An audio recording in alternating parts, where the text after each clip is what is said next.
Hello everyone, I welcome to all of you on my channel Knowledge IQ with Shiva.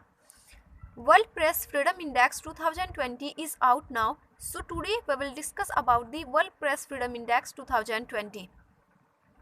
There are some indexes which published by different publishers, and these indexes are very important from the perspective of all government exams. And if we talk about the UPSC also asks more than one questions in prelims.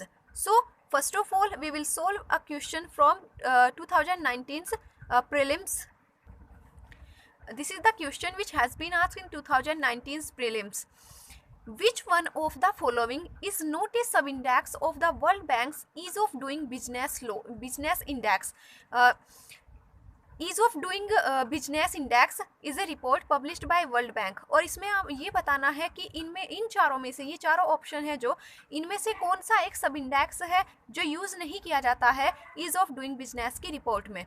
So first is maintenance of law and order, second paying taxes, third registering property, and fourth dealing with construction permits. So the right answer is maintenance of law and order. Means to say that all the three has used in the report of ease of doing business. यानी कि ease of doing business की जो report आती है उसमें इन तीनों indicators हैं जिनको ध्यान में रखकर रिपोर्ट पब्लिश की जाती है. Paying taxes, registering property, dealing with constructed permits. And who published this report? This report is published by World Bank. Now let's have a look World Press Freedom Index.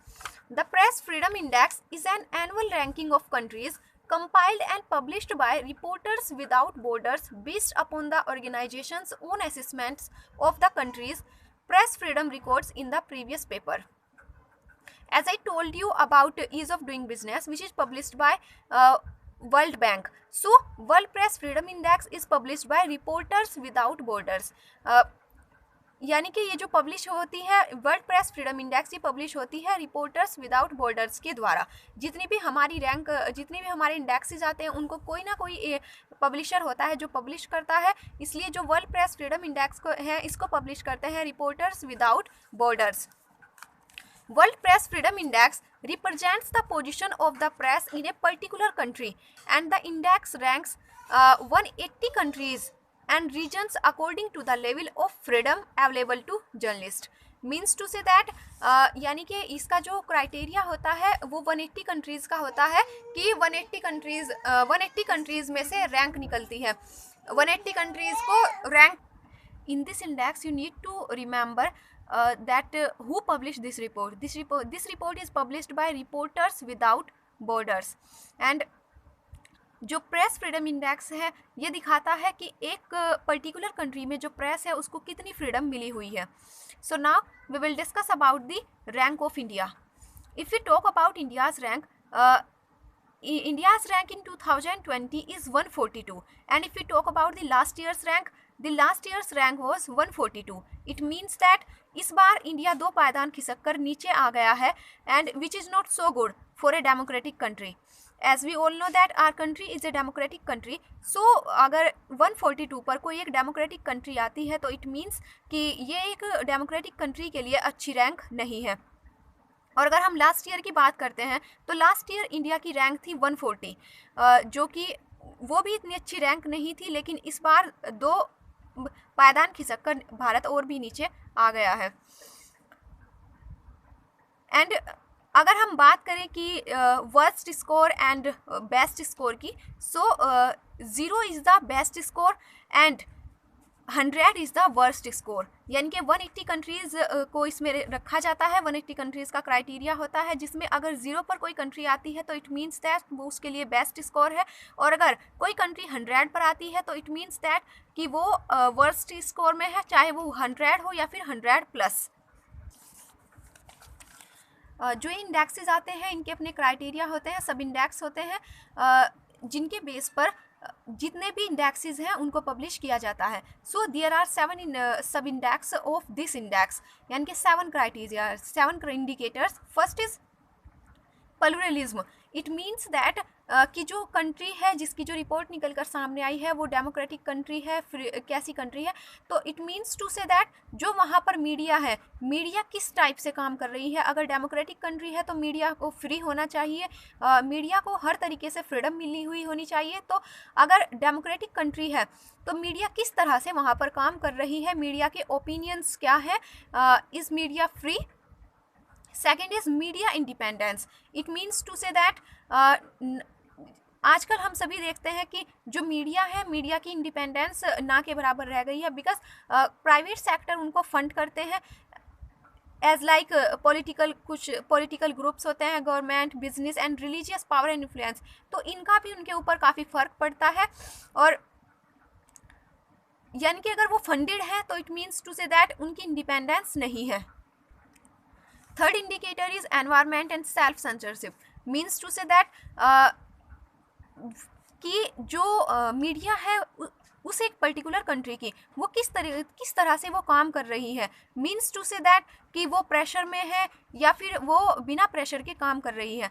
And self censorship means to say that कि उसकी जो censorship है वो self censorship है या उसको किसी और ने सेंसर कर रखा है। And next is legislative framework. Legislative framework means कि जो मीडिया है उसके लिए किस तरह के लॉज बने हुए हैं, मीडिया कौन से लॉज है जिनके अंडर रहकर काम कर रही है। Next indicator is transparency. Transparency means जो गवर्नमेंट है वो मीडिया की कितनी ट्रांसपेरेंसी रखती है और किस तरह के वो जो उनके व्यूअर्स हैं उनको मीडिया के बारे में बताती है, उनकी ट्रांसपेरेंसी है या नहीं है। Next is infrastructure. Infrastructure means कि जो मीडिया है वो किस तरह की बिल्डिंग्स उनको दी जा रही है यूज़ करने के लिए, उनके जो इंस्टीट्यूशन है वो किस तरह के हैं, तो ये सब इंफ्रास्ट्रक्चर में आ जाता है। Next is abuses. Abuses means कि किस तरह की एब्यूजेस, कितनी एब्यूजेस और कितना वायलेंस है जो मीडिया फेस कर रही है। So these all are the indicators of world press freedom index. यानी कि ये 7 इंडिकेटर्स हैं जिनको ध्यान में रखकर जो वर्ल्ड प्रेस फ्रीडम इंडेक्स है उसको जारी किया जाता है। Now let's have a look to those countries जिनको इसमें रखा जाता है। अगर कंट्रीज़ की बात की जाए जिनको रैंक मिली है, first is Norway, second Finland, third Denmark, fourth Sweden, 5 Netherlands, Jamaica, 7 Costa Rica, 8 Switzerland, 9 New Zealand, 10 पुर्तगाल, 11 Germany, 12 Belgium, 13 Ireland, 14 Estonia, 15 Iceland and 16 Canada, 17 Luxembourg, 18 Austria, 19 Uruguay and 20 Suriname. So जो टॉप 5 में आई हैं, टॉप 5 में हमेशा ही जितने भी इंडेक्सेस हमारे आते हैं स्कैंडिनेवियन कंट्रीज़ ही हैं जो हमेशा टॉप पर रहती हैं। अगर हम और कंट्रीज़ की बात करें like Australia, Australia is on 26 and Spain is on 29, France is on 34 and Italy is on 41 and Chile is on 51, Poland is on 62, Japan is on 66 and Bhutan is on 67 countries. Bhutan is our neighboring countries. So जो हमारी neighboring countries हैं उनके बारे में भी थोड़ी knowledge होनी चाहिए। 66 पर जापान है, 67 Bhutan. Panama is on 76, Hong Kong is on 80 and Israel is on 88 and Kenya, Nepal, this is Nepal, and Zambia is on 120, Sri Lanka is on 127 and here is India. India got 142 rank and Mexico is on 143 and Bangladesh is on 151, Turkey 154, Singapore 158, Iraq 162 and Saudi Arabia 170, China 177 and here is North Korea 180. North Korea बिल्कुल bottom पर है because we all know the condition of North Korea. North Korea में press को किसी तरह की कोई freedom नहीं है, so North Korea is at the bottom and China is on 177. China के बारे में भी हम सभी जानते हैं कि वहाँ पर प्रेस को फ्रीडम नहीं है, so इसलिए China 177. So this is the end of this video. I hope that it would help you.